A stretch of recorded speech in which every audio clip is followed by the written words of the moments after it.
এখানে জিরে আদাটা আমি বেটে নিচ্ছি।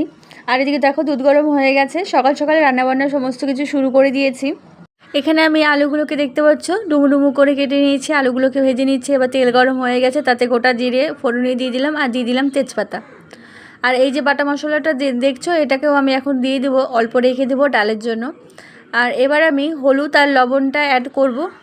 অ্যাড করে তারপরে কিন্তু ভালো করে একটু নাড়াচাড়া করে আর একটু কষিয়ে তারপরে কিন্তু যেটা আমি মোচাটা সিদ্ধ করে রেখেছি সেটাকে এই যে দিয়ে দিলাম। দিয়ে আলুর সঙ্গে ভালো করে নাড়িয়ে চাড়িয়ে এদিকে আমি আলুটাও ভেজে নিচ্ছি, কারণ আলু ভাজা ছাড়া আমার ছেলে একদমই খাবে না, মানে আলু ভাজা লাগবেই আমার ছেলে। তো সেটাই তোমাদের আমি বলছিলাম। তো এবার চলো খাওয়া দাওয়া করার পর আরও বাকি অনেক কাজ আছে, তো সেগুলোকে করতে হবে। এই দেখো উঠোনে তো ভর্তি জল ছিল, আর উঠোনটা খুবই পিছলে হয়ে গেছে। জলগুলো কেচে না দিলে বাচ্চা কাচ্চা যেহেতু হাঁটাচলা করে, বাচ্চা কাচ্চা পড়ে যেতে পারে।